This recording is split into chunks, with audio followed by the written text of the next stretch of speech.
So we're at this beautiful villa right now with my boy Riccardo from Italy. Let's go, bro. Hey, thank you for having me. So excited for this conversation today. We actually met him for the first time in Greece, and we had the pleasure to experience probably about 2 weeks now in Cape Town with him as well on another retreat. We're in this beautiful villa that he rented for where we're right now. So Riccardo rented this villa alone. So in Hotel, just Riccardo. I just bought it. Yeah, we're super excited. We're going to be talking a lot about his backstory. He's in the agency space and just how he's actually had his best week so far. How much you made? Like 34K in the past like 4 days? 35K past week. That's ridiculous. So for the people that don't know you, Riccardo, please give a bit of an introduction, where you come from, how you got into the agency space. The villa and org story. Yeah. And sort of just what led you to pursuing what you're doing right now. Why were you skinny? Yeah, I mean, first of all, thank you guys for having me on the podcast. My name is Riccardo. I'm 25. I'm usually the oldest in the group. I'm Italian originally, and I started in the business space a couple years ago now. And I've been running my agency for a little bit less than, I started before, right? I started with other businesses. I did e-commerce. I did network marketing. I was in direct sales for a while, but I've always been in the business world, right? For the past couple of years. And then eventually I started my own real company, my own thing. And now I just, in the middle of scaling that. Best month so far, and it's only the 15th, right? Today, 16th. Yeah. And we're at about 35K, aiming for 50, 60K by the end of the month. So everything is coming full circle. So I'm really happy about that. But we're gonna talk about obviously how I got there and trials and tribulations to get there, of course, because it's not easy. But that's a little bit about me. And also people look from the outside in and always think it's easy because you want to kind of make it look easy in a sense as well. Like you don't want to show you are in this pain and suffering and going through shit. Like you don't want to show that. Always show the easy side, but really it's a lot of hard work to get to this level. Really. It's a lot of hard work and a lot of moments where you don't know if you're going to make it. Yeah. Right? A lot of moments where you're doubting yourself and you're just there sitting. And I have those moments. Everybody has those moments. Everybody that's made it to the top, I think, has those moments where you're just doubting yourself. You're just there. And sometimes you cry, right? You don't know if it's going to work out or not. Because it's not like a job, right? You're not guaranteed a paycheck at the end of the day. You got to hunt for your own business. You have got to go out there and be out there and make sure that what you do actually works, number one. What you do, people need what you do. Otherwise, obviously, nobody's going to buy it. And if you don't really solve a problem, then at the end of the day, nobody's going to give you any money. Yeah. Right? So I think there's a bit of stigma around money as well. I think 99% of people, at least the environment in which I grew up in, was almost like, don't talk about money. Right? Money is a bad thing. People that have got a lot of money still have problems, right? Even in movies, sometimes the rich guy is depicted as the bad guy, right? Even in The Simpsons, for example, right? In the cartoons. And so I feel like we grow up with this stigma around money where we just think it's a bad thing, or if we get it, something's bad is going to happen. And so 99% of people, I feel like, obviously a lot of people out there, they see people making money and they're like, there must be something behind it. You must be scamming, or you must be doing something bad, illegal, right? or something. There must be some, shortcuts. Yeah. There is no shortcut. And I wish more people realize that. But I also wish more people realize that if you put 2-3 years of hard work into business, into this, I'm not saying you can be a multimillionaire, but you can turn your life around. Yeah. You can take the income that you were making before in a 9-to-5 job and make 10 times that. Yeah. I'm living proof. Of course. I worked at a parking lot and at a gym, and I was making minimum wage, right? I was making what, $1,400? And the other day when we went to the gym and we were talking sometimes we experience bad days, business not doing as well or could do doing better. And we saw the guy working at the gym, checkout, they scan your cards. We're like, imagine, and you were like, yo, that was me. That was me, That literally was me, because I worked at a gym, high-end gym, back in Italy, and I was doing the contracts, right? People came in, I was explaining them, how it works and how much it costs, and then signing them up for the subscription, basically, right? And so I was making $1,300 a month, 8.5 hours a day, Monday through Friday, sometimes Saturdays too, standing up. I didn't even have like a stool to sit down. Yeah. I was standing up for 8 hours straight. My back was hurting. That builds character, bro. Yeah, that builds character. And so, but I always say this, like I even said it on the podcast I did with Nick. Every time I had a 9-to-5 job, people knew I didn't want to be there. Like you could see it on my face. Yeah. Right? I was there, and then the boss would be like, do this, do that. I'd be like, all right, okay.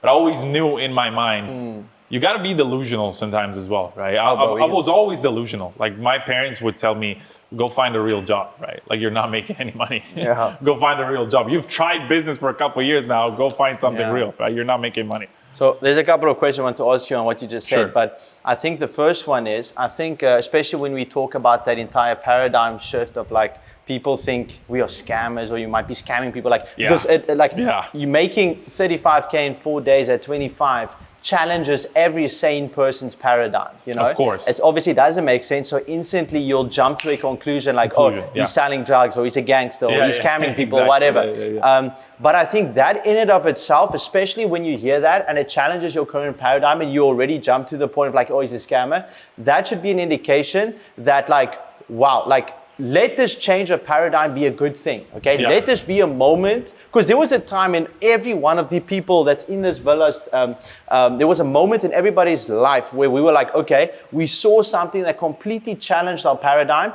and instead of saying, this guy's a scammer, it can't be me or whatever, we were like, okay, let's see, is this possible? Can I do it? Yeah. Allow yourself to step in that paradigm and see that it's possible and be like, what does Seneca say? Like, if it's humanly possible, consider it to be within your reach. Something down that line. Marcus Aurelius. Yeah. Marcus Aurelius, so obviously, Riccardo doing that, we are all normal people, okay? And so allow yourself to take something from this podcast and let Riccardo, give him the opportunity to maybe make a shift in your life. So I think let's start off by, you previously said... Can I add something on that? Please. I feel like the reason why a lot of people jump to conclusions and they're like, you made 35K in a week, you must be doing something, shady, is because they're far from it, right? If I said I made 1K in 1 day, they'd be like, possible. It's near, like closer to them, right? Because I took little steps, right? When I started my business in the first month, maybe I made 3-4K, right? And I broke that paradigm. I was like, okay, it's possible to make 4K a month. Then a couple months later, I made 10K. And I was like, so it's possible to make 10K a month. So you break all those paradigms as you go. If you do it all at once, or if you tell someone, I made 100K this past week at 16, because there's people doing that at 16. You're like, no way. Yeah. You don't believe it, right? You don't believe it. So it's just little steps sometimes as well people have to take to understand. I think just before we continue, because there's another couple of questions I want to ask you, but like the first one is, you spoke about everybody goes through a time where, especially in the beginning of your business, like your entire reality and your immediate environment is reinforcing your current self. So when you start to speak about, I want to build a business, I want to make 10K a month, travel the world, do this agency, and then after 2-3 months, you don't really have anything to show for it. Your parents, your friends, your work employees, everybody, even your own thoughts, starting to tell yourself, this is not possible. I told you so, just stop, whatever. What would you say is a couple of things that people can, implement to pursue through that friction of, trying to back themselves, trying to curate their inputs that will ultimately lead them to backing themselves and still pursuing, even though there might not be any results? Yeah, that's a good question. I feel like the main thing would be environment for sure. If you're in a situation like I was in, where you live in a house where your parents are, they come from middle class, right? My mom never worked. I mean, she did before I was born, but that stopped working to raise me and my sister. My father was police, right? He's retired now, but he was police. And so when you come from that environment, it's really hard to think about business, right? Because your parents don't come from that. Your parents will tell you, well, work is waking up, going to the office and coming back at 6 p.m., right? That's what they know. And so when that happens and you're in that situation, you don't have to listen to those, like to that advice. I'm always saying, like, don't take advice. If you want to drive a Ferrari, don't take advice from people who drive a Toyota. No offense to Toyota. Great car, reliable car.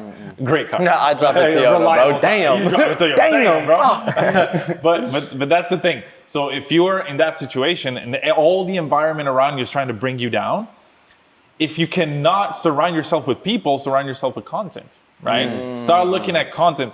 Gary Vee always says that, right? Put positivity in your ears. Like, surround yourself with content. Listen to people that have made it, that are doing it, and be delusional. Think about it, in this way. You're like, okay, I'm special. I can do it. I used to do this. I used to wake up, go in front of the mirror, and be like, Riccardo, you're gonna do this. You're gonna be a millionaire. You're meant for more. You're special, right? Because I always knew I was special. But you have to be a little bit delusional to do that. You have to think that you are special. Because if you think, oh yeah, maybe I'll make 10K a month, you'll never make 10K a month. You won't, guaranteed. Trust me, like guaranteed. If you think, maybe I'll get, no. You gotta say, I'll do it. You can say, I'll make 100K a month. Maybe you won't make 100K a month by next year, but maybe you'll be at 20. And that's a completely different life from zero, right? Like going from 0 to 10, 20 is the hardest part. Hardest part. Because after you acquire those skills, okay, I'll just replicate those skills, create other leaders in my company that have those skills to go to 100K. That's what I'm doing right now. Right. So I recently hired, a closer, for example, someone that takes care of the sales. So those are the things I would say. Just content, people, environment. That's why I come on these retreats. That's why we come on these trips, to vibrate a higher frequency. I don't think that I've had my best week and I'm going to have my best month so far by coincidence. I don't think it's a coincidence. It's a coincidence. Because I came here, we're vibrating at a higher frequency. I'm networking with you guys. Obviously, I already knew you guys. I'm networking with other people. And we're all at that frequency, right? Nobody's bringing us down. We all think we can make it. We all have the same vision. And it's like, it's kind of like as if God rewarded you for that, right? I agree, bro. It's like, you're doing good. You're surrounding yourself with the right people. Let me give you a reward. Yeah. So if you enjoy this conversation and you relate with the health and wealth aspect, and both of these are very important when it comes to scaling a business or just as an entrepreneur in general. Top link in the description if you want a more personalized approach, to scaling a business or in the health aspect as well. And also in the description is access to our free community where we've got 20 hours of content that you can just consume. 100%. If you enjoy this conversation, share it to a friend. Maybe think about subscribing, put the notifications on. It helps the channel a lot. And by doing so, we can get some more interesting guests like this. So let's get back to the video. So a lot of people when they're starting, like they don't have the immediate environment to surround themselves with. Like I'm also big on the content, like just literally brainwashing yourself with that content, seeing like a 24-year-old make $1 million in a day, like Iman. I was like, no way. I was like working with this guy as well. He sent a screenshot. I was like, $1 million in a day? How's that possible? People are, it's crazy. And then we just see the Stripe screenshots coming in the Slack channel. Right. Like what on earth? And the mental environment is so good as well. Yeah. You can't do the physical, do the mental environment. Exactly. That's what I'm talking about. Because if you see, if you watch other people's success stories and you see they have made it, why not you? Yeah. Like what's holding you back? Like this is what I always thought. Like I always knew I would make money online. I always knew I would have my own business. Yeah. It's just obviously my parents couldn't see it. My family couldn't see it because they've never had a business. Yeah. So they don't know how business works. And so whenever they gave me advice, I was like, I take that advice. Yeah. I love you. Yeah. But at the same time, I realize it's, I can take that advice up to a certain point. Right. The other advice I'm going to take by people that are successful. And it may sound selfish or it may sound like, oh, so you don't care about your family? I care deeply about my family. That's the reason I'm taking advice from rich people so I can make money and take care of them. Exactly, bro. That's exactly it. That is so cool, and you can do that in a respectful manner. Like there's no need to be looking down on them or whatever. Or fight with them and move out of your house. Exactly, like there's no point. Like remember, you don't know what you don't know. And so I think we can all agree, well, probably on a couple of things, but I think the main thing is we can all agree that knowledge is power, bro. Like 100%. You don't know what you don't know. That's why curating your inputs, listening to people that have already achieved what you want to achieve, reading books, like Andrew and I are very big in, about reading, investing in coaching, especially like, good coaching, people that have already achieved what you want to achieve. Like we've all here invested in multiple coaches, in networking events Riccardo as well. said that, only take advice from people that already has what you have or is currently helping others do what you want to do. Yeah. Like only take advice from those people or walk closer to your goals. What really freaks me out sometimes is that people will take advice from an engineer to become an engineer, right? Yeah. They'll go to college, they'll go to university, go to college, spend 100,000. I mean, maybe in Europe, maybe in South Africa, it's less expensive, but let's say US, right? In the US, they'll get a loan. They'll be in debt for 30 years. They'll get a loan for 200,000 to learn from an engineer or from a doctor because they want to be an engineer or they want to be a doctor. Yeah. So they'll learn from them. They'll spend a bunch of money, a bunch of time to then maybe make $3,000, $4,000, $5,000 a month. But they think that by spending, $2,000, $3,000 on one mentor, they'll make $500,000. That doesn't make any sense. Yeah. Like I spent, I think up to date, more than $50,000 on mentors, coaches. So when I make 35K in a week, I'm like, well, it's not a coincidence. Right? Like I got here in some way. Yeah. It didn't just happen because I invested in like people think there's a special strategy, right? The secret method. Oh, I discovered the secret method, because a lot of people in the space also advertise this way, right? So they're like, oh, use this secret method that nobody's using to make $100,000 a month. There's no secret method. Like if you want to make 100,000, there's no secret method. The secret is there's no secret. Right? It's like going to the gym. The secret is you have to show up, go there every day, take your supplements, and work out, and bust your ass. So let's put it like this, okay?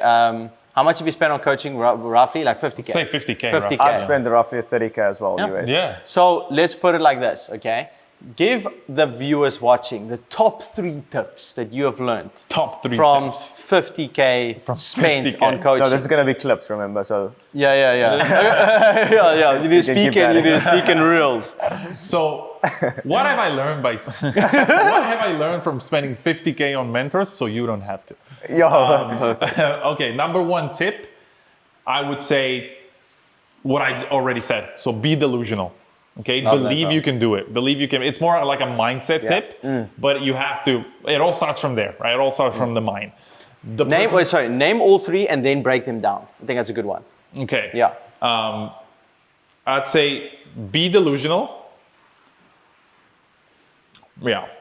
Wait. I'd say be delusional. Put the work in, smart work in. Put the smart work in, and hire the right people. Wow. Those are the main things. That's great. Write that down. Yeah, if you write that down. If you are delusional enough to think you'll do it, you'll do it. Like the person who believes he can and the person who believes he can't, they're both right. Yeah. Henry Ford. They're both right. Yeah, Henry Ford. They're both right. So that's the first thing. Once you believe you can, second thing is put the work in, the smart work in, right? What do I mean by that? If you start your own business, let's say you start with cold outreach. A lot of people start with cold outreach, cold calls, cold emails, cold DMs to get your first couple clients, which is completely okay. I think most of us started like that, right? Let's say you get your first 2-3 clients. We're like, okay, I got a little bit of money in the bank, right? Don't be greedy. Don't be like, oh, I'm just gonna keep going like this so I can stack up all this money, right? So I can save it.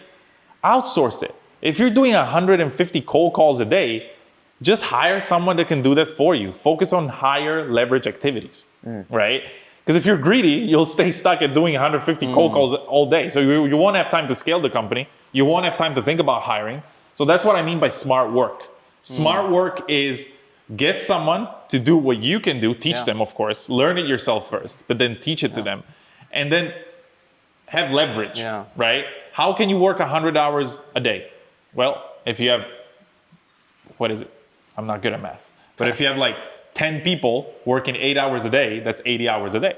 So you're not working 80 hours a day, but your company is. So it's as if you were working 80 hours a day. Yeah. I think just quickly add on that, like I think very important there is to work on your business and not in. Like that's good. There it's you like you're gonna struggle to work on your business if you're constantly having to put the work into the business. Like Yeah, so I think that's... If you're micromanaging things, it's impossible to focus on higher level activities. And then, as I said, the third thing is just hiring. Like, that's the hardest thing, but the right hire can make such a big difference in your company. Such a big difference. Like, even with me, when I started out, I had, I think, 6 or 7 different appointment setters, people that would cold call for me at the beginning, that I hired, right? Constant cycles, hiring and firing. Because they were good, but then they were not good. They were not good, and then they were good, they were not good again. If you find the right person, which I did after like 1 month of doing this, and he's now my right-hand man, right? His name is Rendell. Shout out Rendell if you're watching this. I wouldn't be able to run the company without them, you know? So I found the right person, and then I nurtured that person. I created an environment where he could grow, give him bonuses, right? And that way he's like, okay, I feel like I'm part of this company. I'm invested. They have to share your vision. Every big company, big organization I've seen out there, especially with what I was doing before, direct sales, network marketing, that, those are big groups. Like, I don't know if you know, like Herbalife, Amway, like those type of companies. Some people say they're like, pyramid schemes, whatever. But you got to hand it to them. They are great at building communities. Yeah, have you ever seen one of their events? Oh, no, I haven't. No? It's crazy. Like, they're all there jumping, screaming, and they all feel like they're part of it. And I'm telling you because I've been to those events. They all feel like they're part of one community, and they have a shared vision. And the leaders are great at sharing the vision. And so if everybody has the same vision and you can lead them towards the vision, that's where you'll get a company that's flourishing. Because at that point, everybody will be just working towards the goal. Doesn't matter how much you pay them. Doesn't matter. Of course, you need to pay your staff well. But doesn't matter how much you pay them. Doesn't matter if they wake up and they're tired. They're still going to do it. Why? Because they feel as if the goal was their goal. It's as if the company was their company too. So they're just going to do it. Like, you want your vision big enough so that they can achieve their goals in it as well. It's like, if the vision isn't big enough, they're going to have bigger goals, and then they're just going to go to another company. And bigger vision also attracts better people. Like, Elon Musk going to Mars, crazy vision, so it's going to get the biggest people. They don't really want, like, I'm going to join this. They're going to get compensated well, obviously, but that's not the main thing. It's like the vision is the main thing. That's not why they do it. Exactly. Yeah. It's like, I'm gonna get my goal. So if you can create leaders inside your organization, inside your company, and a lot of times it's really hard for me too, right? It's hard even right now. It's hard to outsource, it's hard to let them do the work for you because you're like, I know how to do it, but do they know how to do it? That's a very good point. And then they don't do it right, and you're like, oh, maybe I should do it like myself, right? But if you do that, you'll never be free. Never. And the funny thing is, like, when my parents told me, like, I was outsourcing my email marketing team, like, obviously I was doing it on my own. I didn't have capital, so I had to do it on my own. I only had time, right? I outsourced my lead sourcing and the email follow-ups and the cold email, all of that. They were like, why are you giving all this money away? It's like, why, you're losing money. It's like, what do you mean? And I'm like, to get to the next level, you have to outsource that so you can increase leverage, increase. And then, like, as a big CEO, all you do is like manage and make high-level decisions.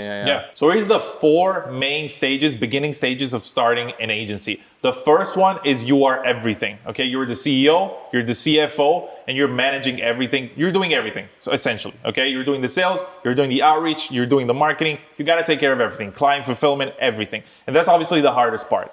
The second stage is when you are doing just the sales, right? So you outsource the outreach, you outsource the getting the clients to talk to you, okay? And at that point, you're just jumping on sales calls, you're selling, and you're also delivering the service. The third point is where you outsource the sales as well, which is what I'm doing right now, okay? You get someone to jump on the sales call so you don't have to be on calls 8 hours a day, and you focus on delivering the right service, and you focus on growing the company more, implementing new strategies, new things. The fourth stage, which is what everybody wants to get at, right? Which is the complete freedom, even though you're never completely free, right? Because you still run a company, is the stage where you outsource all of these things. So you outsource the outreach, you outsource the sales, you outsource the service delivery, and you're basically just focused on growing the company, being the face of the company if you are, recording, recording video sales letters, recording ads, recording content, and doing more high leverage things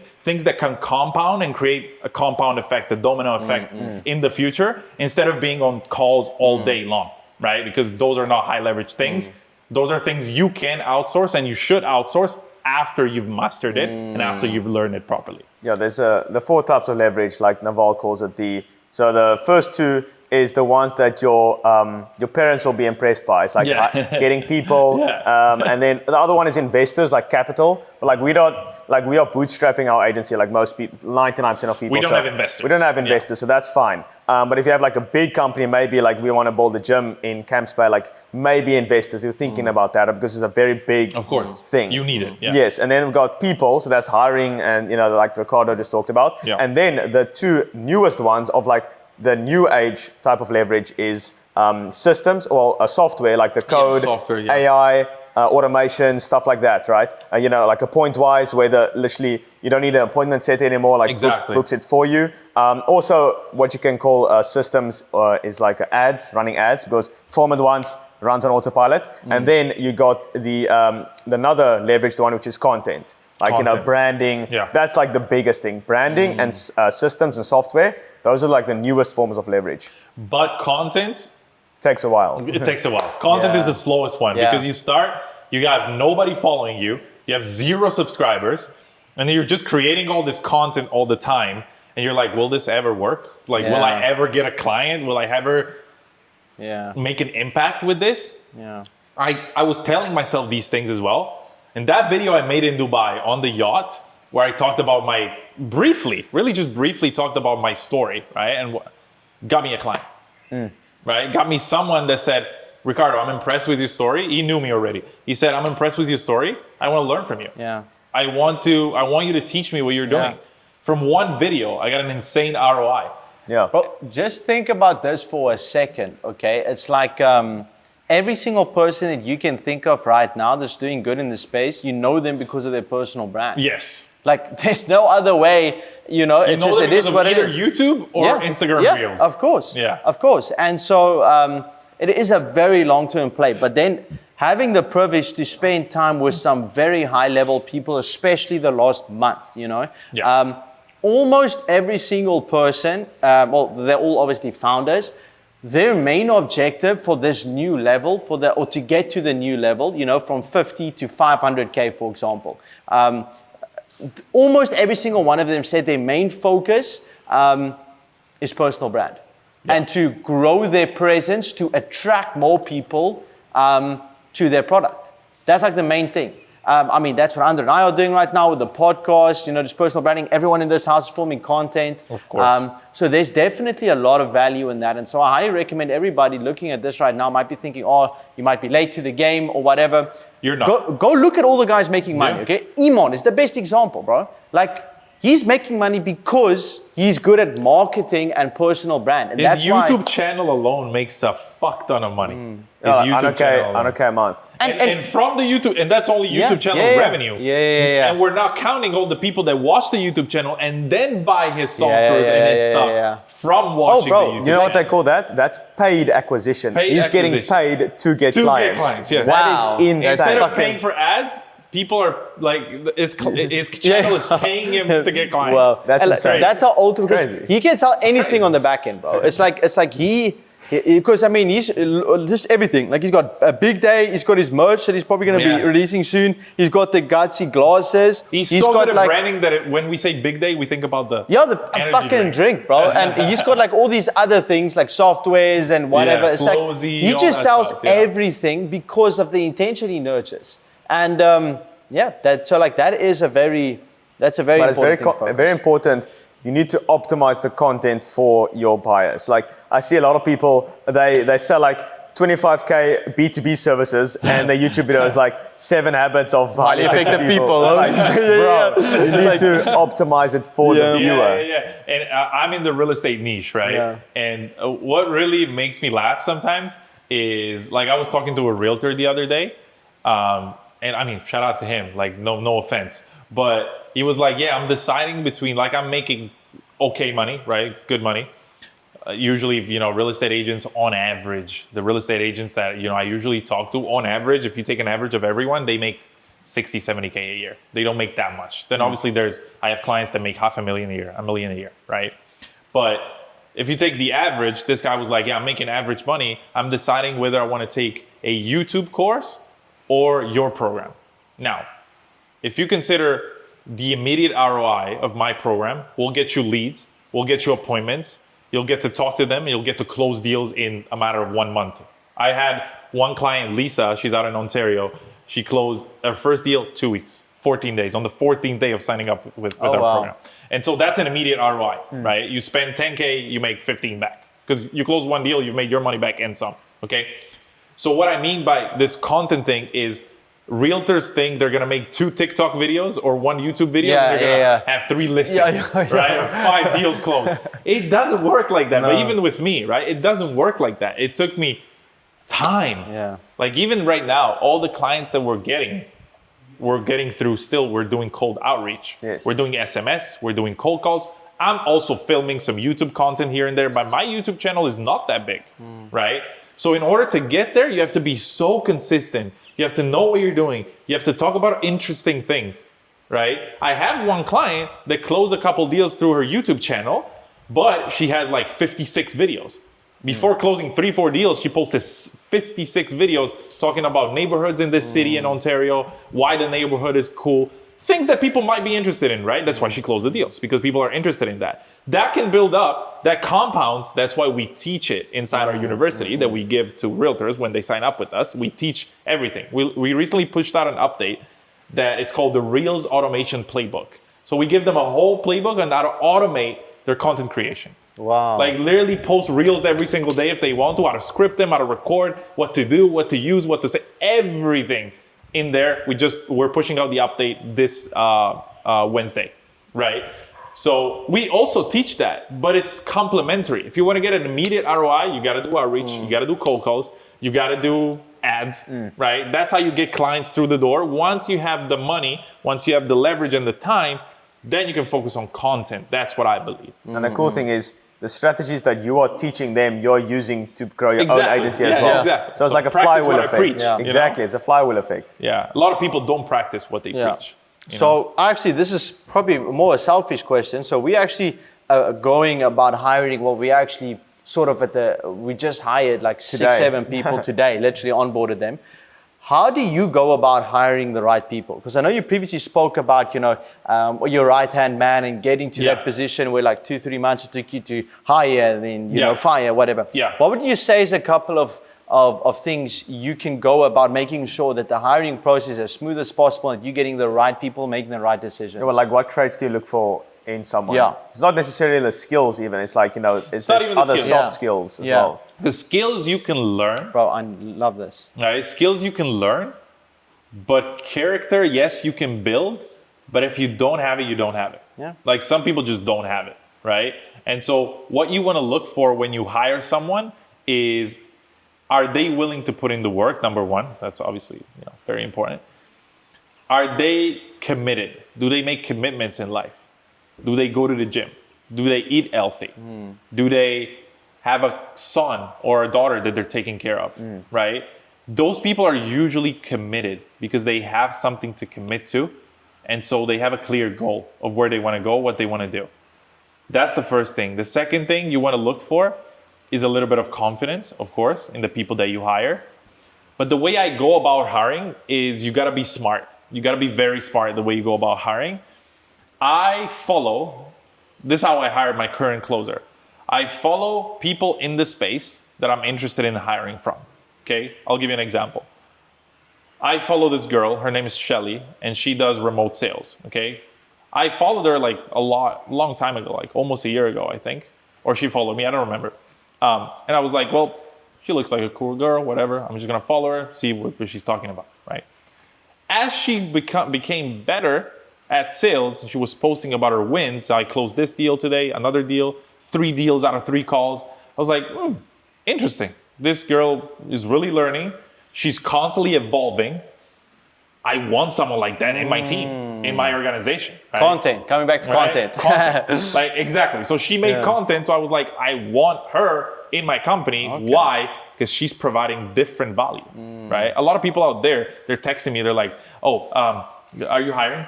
Do you need a setter? Do you need a closer? Do you need a... You got to prove to me that you provide something different from other people. It's just like companies. Why would a company hire a CFO or a CEO and pay them $10,000 a month, $15,000 a month? Because they're not easily replaceable. If you got to replace them, you're like, where do we find another guy that knows all this stuff about Excel, Google Sheets, and the company and this? We're fucked, right?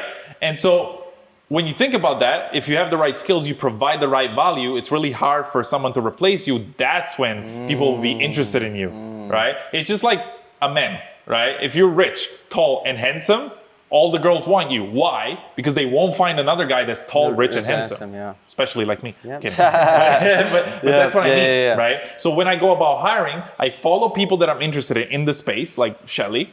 And then I saw her progress, and I texted her, and I said, Shelly, great progress. I've been following you. We've been following each other for a while. Are you open to coming to work for me? She said, look, I just got hired as a sales manager in this company because I'm doing great. I have 100% close rate. I'm closing every call, every sales call that I jump on. And I said, damn, I want you though, right? And she said, well, I am training someone else because obviously these type of people that are leaders and are evolving, then will always want to share their path with other people. Is she training someone else that we can get? Exactly. And so she is training other people. And I got one of those salespeople that she is training. And you can see the difference between another sales, people that I could have gotten from other programs or anywhere else, or from LinkedIn hiring, for example, and this one who's committed. Why? Because she got inspired and she has the same drive that Shelly had. As the mentor. That Shelly had when she started. There's a couple of different things weaving into here. First of all, the value in mentorship, that obviously value of personal brand and content, but also networking, because Andrew and I will probably within the next upcoming couple of weeks, we'll probably want to get at least one closer, for the agency and maybe the info product as well. And so now we have a connection that will be able to get us a closer. I mean, if you're watching, just DM me on Instagram, closer. We can have a look. And personal brand again. So like, we are talking about all these elements because why? We've experienced it in our current situation. Yes. This is almost like documenting what we have experienced, bro. So I would also want to ask, like, I actually spoke about it with Ethan, Andrew and Ethan, one of the other boys staying in the villa right now. We're doing a pod with him tomorrow. This was like about a week ago, just when we started the hiring process. And we were asking him, how do you go about hiring these people? Because we were hiring setters. And like the big thing is, but like Riccardo just said right now, I told Ethan, like, I don't think it's that important when you're hiring. Obviously the skill is important, but for certain positions, it's more about making sure that the culture is aligned with whatever your company culture is and the vision. Because a skill, you can almost like teach someone how to do it. Yeah. And if you look at a long-term vision, if you get the right person with the right company culture that works with your vision, they're going to be for a longer time than somebody else, Yeah. So you are able to then morph their their skill into exactly what you need. But the company culture and the culture in them, value system, it's difficult to teach. And so you said you want to almost see if they are committed and if they will work hard. Is there sort of like a question or two you'll maybe put in a survey that they have to, let's say, fill in that allows you to see that? Right. Because I think what we did was, we also asked him to create a Loom video, but we also asked, like, what is your long-term vision? What's your long-term goal? If they wrote down they want to make 2, 3, 4K a month US, like, I don't know, but like if they said, well, they have a kid, they want to provide for them, they want to make 20K a month, they want to start their own agency, then I can see, holy shit, this guy, he wants to achieve something. Yeah. Then I can see this guy's committed, he wants to start a family, he wants to make 20K a month. So that means he needs to close a shit ton of deals. He wants to grow. He's got direction. Yeah, exactly. Is there some sort of questions you maybe ask these people? How do you go about doing that? Questions I usually ask that I got from some of my mentors as well are good questions to ask when you're hiring especially a sales guy or girl, is number one, why would you think people will want to buy what we sell? For example, for me, it's like, why would you think real estate agents need what we do? If they say, oh, well, because it's a cool product, they're naive. The only answer is because they want to make more money. People want to make more money, right? So first of all, they're naive if they don't know that, because people want money. That's all they want. That's all they want. Then money is related to freedom, you know. Yeah. That's the first thing. The second question I ask is, are you ready to role play, right? If need be, are you ready to role play? Are you ready to learn, right? And if at that question, I get an answer like, oh yeah, you know, like possibly no problem, like an answer that's kind of not too sure, I know they're not too sure, right? The answer you're looking for when you ask these questions, like, are you ready to role play? Are you ready to put the work in? Is a yes, firm. That's it. That's a closer. That's someone that can close. You're looking for a yes, I am. It's Boom. the same thing Committed. about what Alex and Moses said. When you ask someone like, oh, so how are the leads for the business? And if they're like, oh, you know, that's already, that's all the answer you'll ever need. But if he says like, yo, these leads are hard, like we need to hop straight in, we need to get a setter to close them as soon as possible, then you know the leads are good. Exactly. Yeah. But at the end of the day, everybody's got the same leads, right? So it's about how you treat them, right? Yes. If you see the leads are bad, if you think their leads are bad, they will be bad. If you think there's an opportunity in every lead, there will be an opportunity in every lead. So I go about hiring that way. I ask those questions. And then I usually also ask, obviously, about their experience and if they played any competitive sports as well in the past.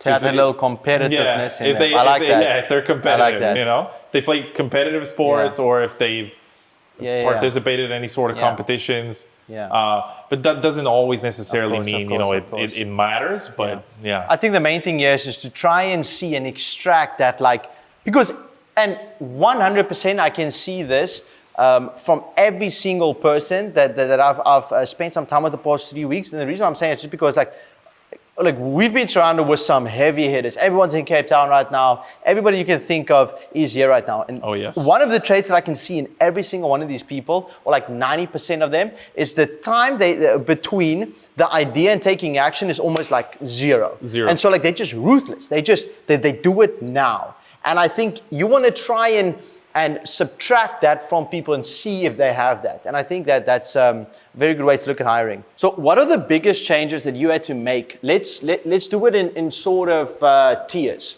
So let's say the biggest changes you had to make going from 0 to 5, essentially making that first sale, signing your first client.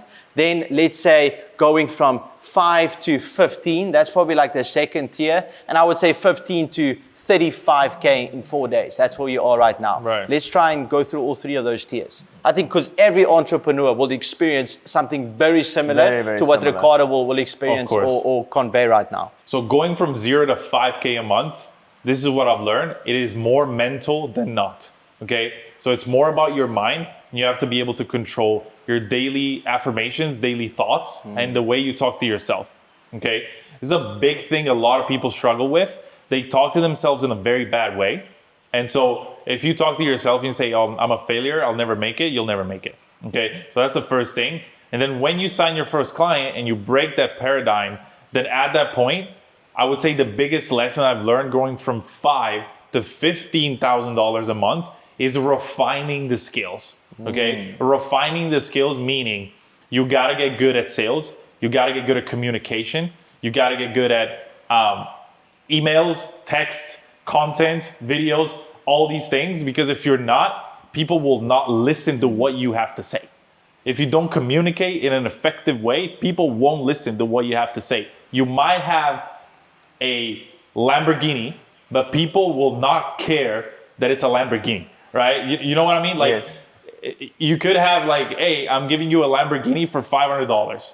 They'd be like, well, who doesn't want to buy a Lamborghini for $500? But if you don't have the right communication, people will not perceive that you have a Lamborghini. People will perceive like as if you're trying to, I don't know, scam them, for example, right? So you got to be able to communicate clearly. And that's why I love languages so much. And I speak 5 languages because I want to be able to communicate. I hate when there's a barrier and I'm not able to communicate with someone. So that's the biggest thing I've learned going from 5 to 15,000. And you can hit 15,000, 30,000 by yourself. The biggest thing though, going from 15,000 to $30,000, $35,000 a month, or if you want to make $60,000, $70,000, $80,000 a month, is hiring systems and making sure that you're leading your team in a way where they wake up in the morning and they know the actions they have to take and they know the directions that they're going towards. Okay, so those are the most important things. And with hiring and with systems, I mean, if you're still there, reminding your clients about the call you'll have in an hour, that's not a high leverage activity. What you should be doing before a sales call is preparing yourself and ideally maybe, I don't know, recording some content or reading a book, right? Just like Andrew suggests, right? So those are the biggest things. And once you outsource those things as well, for me right now, I outsource sales. So for me right now, it's about creating more content, making sure that my voice and my message and my mission with my company, which is helping as many real estate agents as possible to scale and helping as many possible agency owners at the moment learn from me and don't repeat the mistakes I made. It's communicating that message, conveying that message, right? And then communicating it to as many people as possible. So now that I outsourced getting the people in, getting the real estate agents and the leads in and the outreach, and I outsource the sales and service delivery I'm about to outsource, once all of those things are taken care of, my highest leverage activities will be refining advertising because people need to be reminded more than they need to be taught, right? So real estate agents know what they have to do. They just need to be reminded, just like agency owners. They know they have to do 150 cold calls at the beginning. But guess what? They'll wake up and they won't do them because they're scared. They're doing like the logos, the website.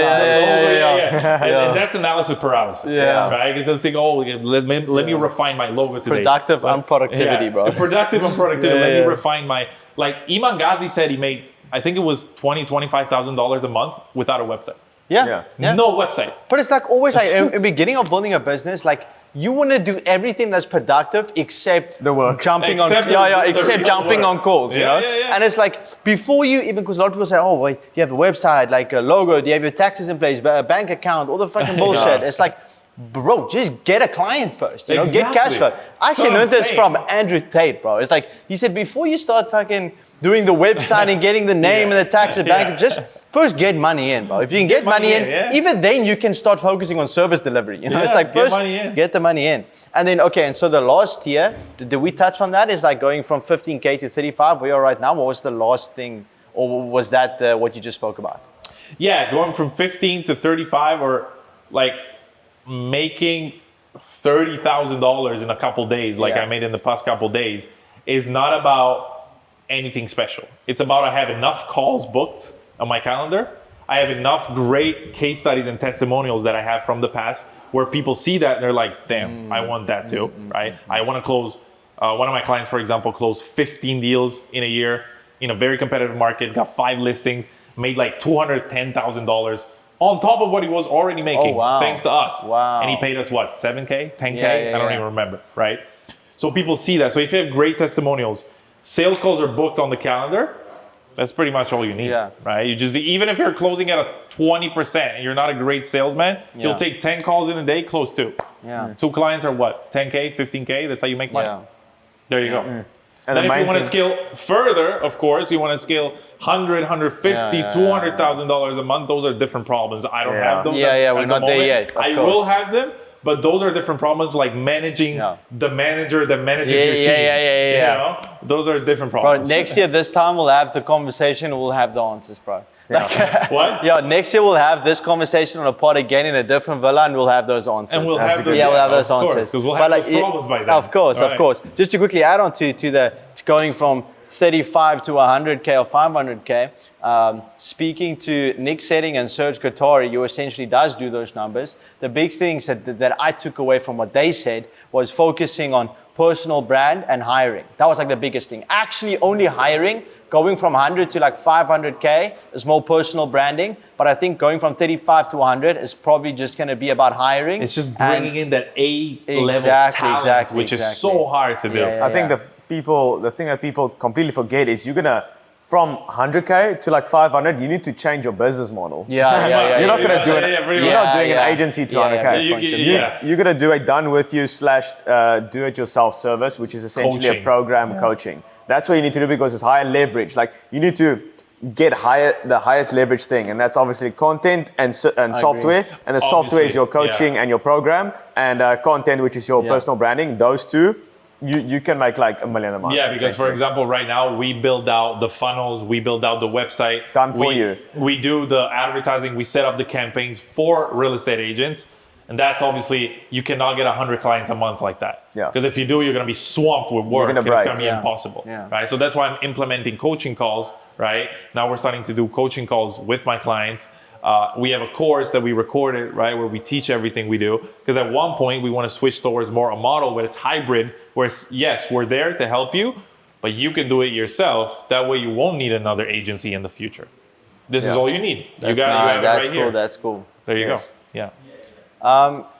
I think also a good way to look at this conversation, because once again, most of the people watching this is either in the early stage of their business, maybe growing the business, maybe a bit further, a bit whatever. It's like they're all in this position where they have goals, and I think everybody experiences this feeling of like, oh, I'm late to the game, or I'm too old for this, or it's not going to work out. It's like, Or it's saturated. yeah, saturated. And it just feels like you're not doing enough. You know, it's like I've always had that, and I'm telling you, it just gets worse the more you surround yourself with people doing better than you. Exactly. It's like I, even at this moment, feel like I'm not doing enough. And I am doing quite a lot. So you're obviously talking about your goals and getting to the next level. Like, what do you think was that spark at the beginning that kind of like led you to all this? Like making, let's say in the future, 100K a month, which is like literally top 1.1%, 0.1%. Like, what kind of drove you to go through that? Like in the beginning, you said like you knew. What motivated you to join? So, That's exactly. That's a good question. that's a good question. That's a good question. Like, this is all sales talk. Where do you go with that version? Yeah. But the thing is, by the way, Quentin is right, and probably like this villa would have costed me 1 month worth of working at that gym. So briefly touching on what you just said, don't compare yourself to people that are doing better than you, and don't compare yourself to people that are doing worse than you. Because if you compare yourself with the 50-year-old who's making 1.5K a month and you're making 3, you're better. But you're wrong in doing that. If you compare yourself with the 15-year-old who's making $500,000 a month and you're like, fuck, I'm so behind, you're also wrong in doing that. You're wrong both times.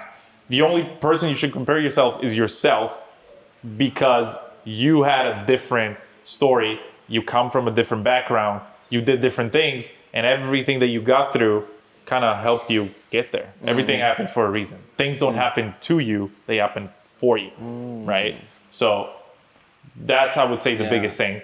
And what you asked me right now, like what was that spark at the beginning? For me was, I saw this movement kind of start with, Iman Gadzhi, Tai Lopez, and I was like, I don't see myself in 40 years working the same job, making almost the same amount of money, and work in an office or come back home and have a static life.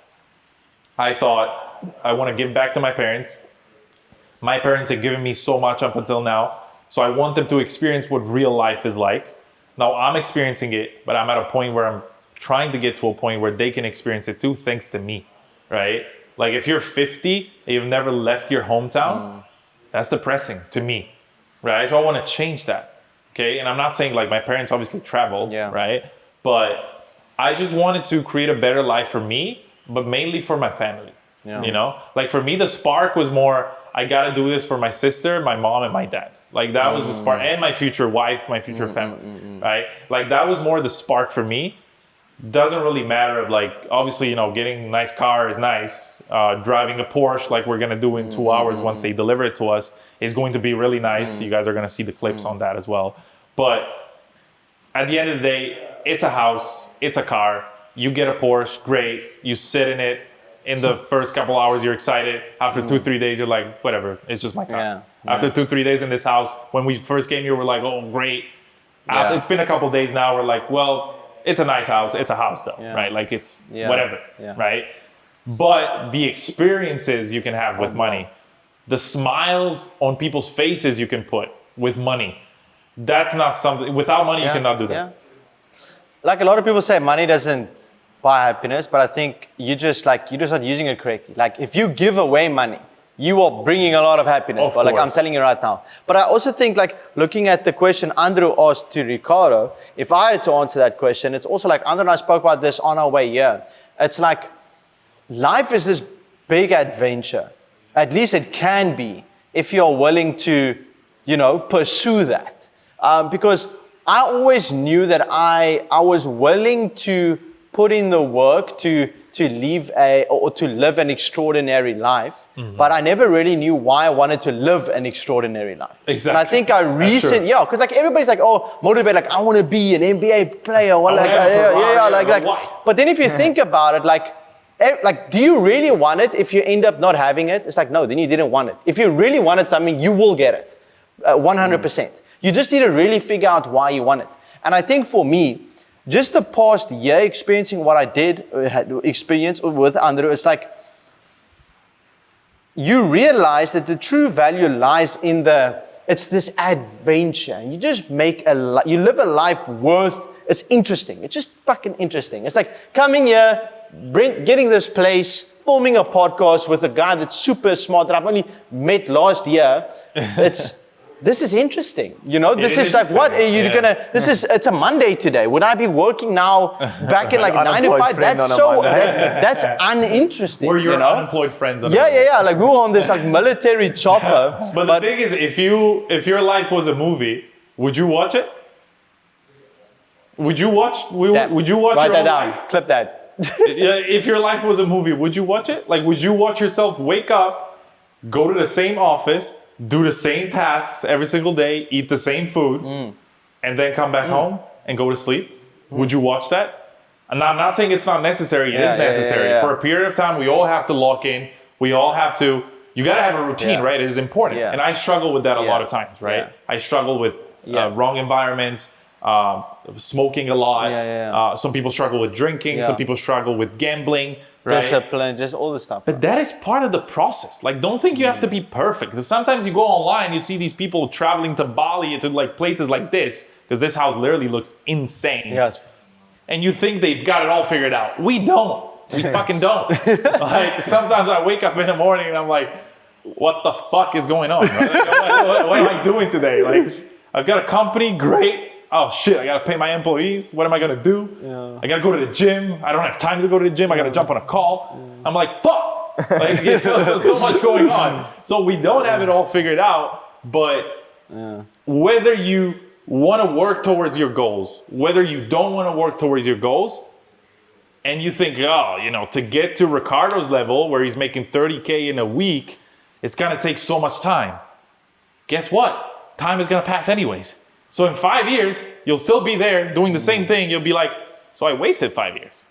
So it would have taken me 5 years. Now I got 5 years less. If I had started earlier, then I would have had, and the progress you can make in 5 years is insane. I'm not even trying to, I've only been into this game for a couple years, and I'm here. And I'm making what my father makes in a year, if he kept it, if he didn't have expenses, in 4 days. Where would you get this type of return in any other different business? Nowhere. And then people go and have the, how should I say, after 2 months, be like, oh, I haven't signed any clients. It's like, bro, like what the fuck are you talking about? Yeah, like you are trying to I make. went to the gym a couple times. I've tried, but I don't have muscle. It's not for me, It's just, you're just gonna give up. It's like before you see a little bit of muscle, you gotta go there for 6 months, every day, bust your ass, and then maybe you look in the mirror and be like, oh, I see you might see that one bicep vein. Yeah, business is the same thing. Andrew and I spoke about this in the car on our way. Yeah, it's like we're talking about this podcast. Obviously, this is what we're doing right now. You guys watching. It's like, okay, we filmed probably. I think this is our 21st episode. I think so. It's like, are we just gonna stop doing it now? Yeah. Are you crazy? You cannot. That's what you're getting into. I'm just gonna stop. What? Like, how do you just stop doing it? That's not how you do it. You cannot do it. It's like you're gonna fail. You're willing to work in your 9 to 5 or to work in any job that you have that maybe you're not happy about for 10 years to get one promotion, so you make $500 more in a month. Yeah. But you're not willing to stick to something for 1 year, 2 years to make 15, 20. Like That's the dumb. last thing I want is a cap on my potential. There bro. you go. Yeah. That's the worst There thing. you Like go. I would rather go 2 years, like struggle, not see anything. And the funny thing is you can do it in like 4 months. Like That's the thing. make That's the crazy thing. money in That's the 4 thing. months. But like let's just set the expectation straight, like 1 to 2 years, okay? You're telling me in 1 to 2 years you can earn the salary of a doctor who needs to study for 14 years, 10 years, and you're like, I don't know. But the thing is, not only, like a lot of people think about the money, but they don't think about the skills. Yes. Not only in 4 years will you earn the salary of an engineer or a doctor, but you will have skills that will make you able to not starve anymore. Like it is impossible for you to, from there, it's impossible for you to then starve again or go to zero again. Why? Because you have the skills, because you built them. You have something valuable, you're not replaceable. Like right now, if I were to take Quinton, I cannot replace him in video making all these, videos, clips, podcasting, everything that he does, biohacking. He knows so much about food, about, supplements. And he could not replace me, or at least it would take a long time for me or him to replace each other. Why? Because I run a whole company. I know about real estate. I know what people need. I know how to lead my team. If Quinton came in, it'd be like, fuck, how do I do this shit? Right? And if I were in his shoes, I'd be like, how do I set this camera up? Like, how do I film that? I have no idea how to edit. So the light just went off. But what I was saying is, if I were to replace Quinton or Quinton were to replace me, it would be super, super hard. Why? Because we don't know each other's skills. I run a company, he runs another company, right? But what we do is different. So what I mean by putting the work in and then having irreplaceable skills is that in 5 years, you'll have so much industry knowledge in what you're doing. Let's say you start your own fitness coaching, right? Or let's say you have a real estate company like me. In 5 years, even less than 5 years, you'll know what real estate agents do on a daily basis, the jargon they use, what they need, what their fears are, what they want. For me, for example, I know for a fact real estate agents are, for example, inconsistent. I know they'll sign up with a lead generation company, not see any results in 2 weeks, and they'll be like, oh, let me try another lead generation company. Which makes no sense. Because if you stick with one and you stick to doing the daily actions, then you'll get the results. So imagine in 3, 4, 5 years, not only will you make more money than maybe the job you have right now, which you maybe don't like. If you like it, perfect. Stay in that. Do your own thing. Props to you. But if you don't like it, just realize that if you quit it right now, in 5 years, even if everything goes to shit, you're still young as fuck, and you can still get the same job that you have right now. Because guess what? Once they fire you or you put your resignation letter in, guess what? In 3 days, they'll have found another guy that knows the exact same things you know and will replace you in 3 days.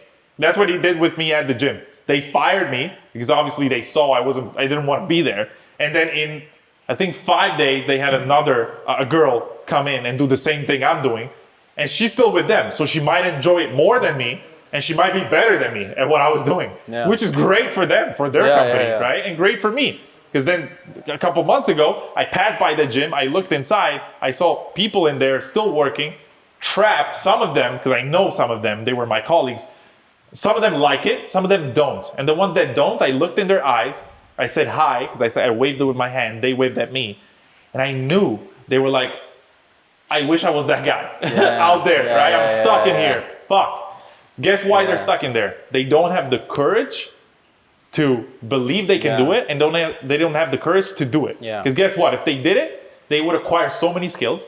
In 1 or 2 years, they could make 20, 30K a month, like I'm doing right now. And even if they don't, guess what? They just call another gym and they get hired by another gym. That job you have is still there. It's still going to be there. It's not going to go anywhere. So might as well try it. Might as well try doing what you really want to do, even while you still have your job, right? That's what I was doing. I was working during the day, hustling in the night.